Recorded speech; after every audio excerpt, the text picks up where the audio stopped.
Welcome to the Empire was the perfect opening track for this record. Originally destined to be an instrumental track, but somehow something didn't click, and when we started writing for this record, I thought this is such a cool idea. It has this epic acoustic intro, big melodies, a lot of great guitar work, heavy riffs, up-tempo track. So I thought, we should probably put some vocals on this, and hopefully this will become a bombastic track. Lyrically, the song is about the times we live in, where machines and AI is kind of taking over in a lot of fields in our world, how absorbed we are every day in everyday life, whether it's through our phones or computers, and basically kind of like losing the human touch.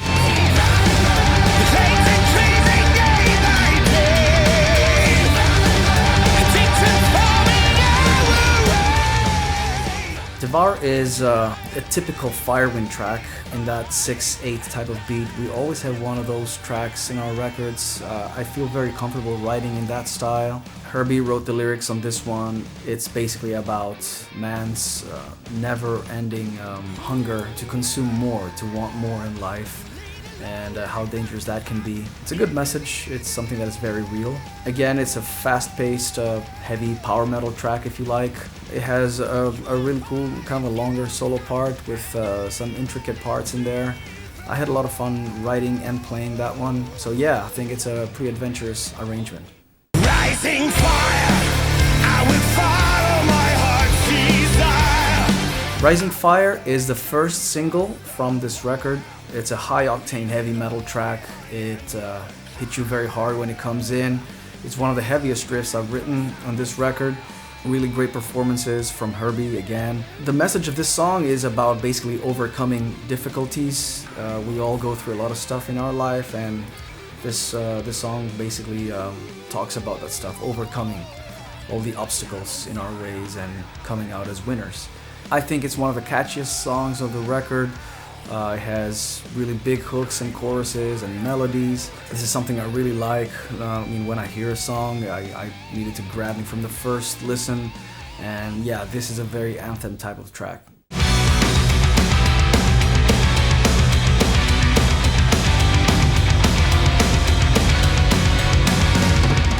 Breakaway has a very strong 80s vibe all over it. Again, it's one of those older ideas that I had that was destined to be an instrumental.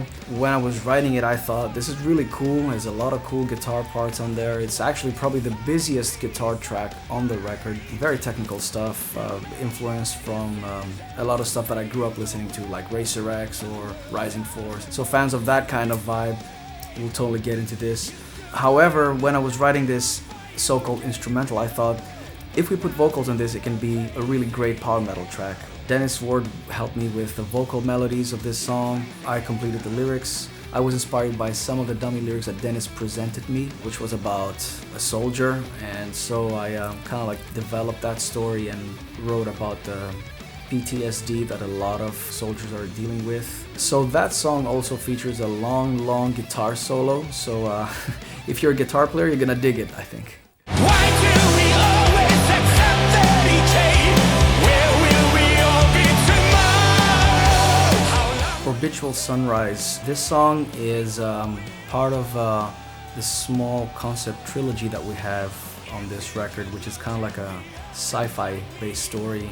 So the story is about a lonely astronaut and his thoughts on humanity and the world orbiting around the Earth in his space capsule. The song is heavily influenced, on the guitar at least, by Michael Schenker, who it's no secret that I'm a big fan of. The whole galloping vibe, the big melodies and all that, kind of like resemble to that. And again, I think this is a very big anthemic type of track.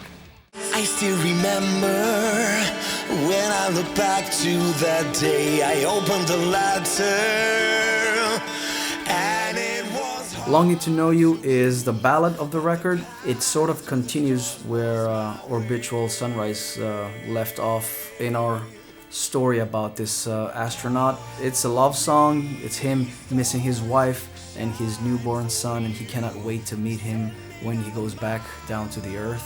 It's a little bit different from the usual ballads that we do. Actually, I wanted to have an orchestral part for this song, so I reached out to my old Aussie bandmate Adam Wakeman, who's an excellent keyboard player, and he did the strings arrangement for us. So I think that really adds up to the song. It gave this big cinematic type of feel. I hope you guys enjoy it.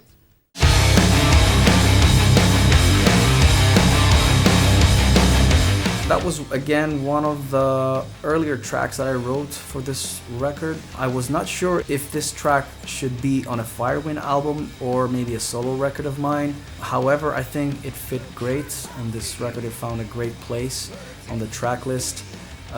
It's a heavier track. I tuned heavier. I tuned like the drop C for this one. Again, Dennis Ward helped me with the vocal melodies and I completed the lyrics. It's probably one of the grooviest tracks on the record.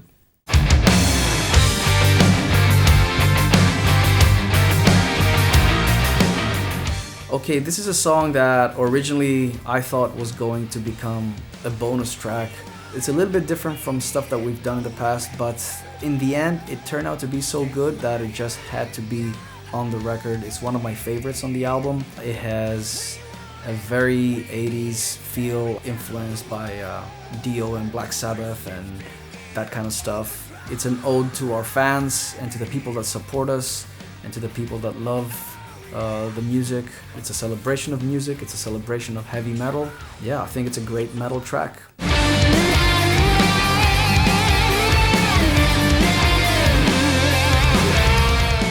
All My Life is influenced heavily from 80s hard rock heavy metal, particularly neoclassical shred type of stuff.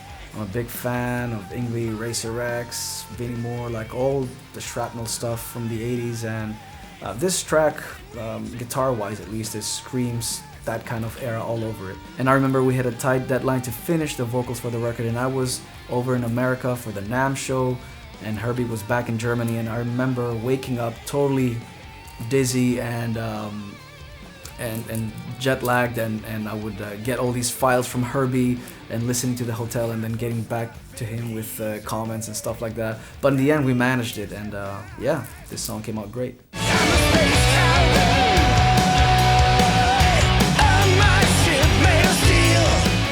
That one is the last part of the sci-fi trilogy concept that we have on this record.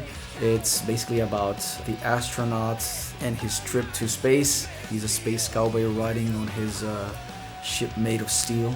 A very strong Scorpions influence on this track. I always compile ideas and I kind of like put them in this vault, and then I revisit them later and sort of come up with new riffs and sort of marry all the new riffs. That helps me a lot to complete my songwriting, and Space Cowboy was one of those situations. I love Herbie's performance on this. It has a bit more of that cock rock feel. Here it is for you.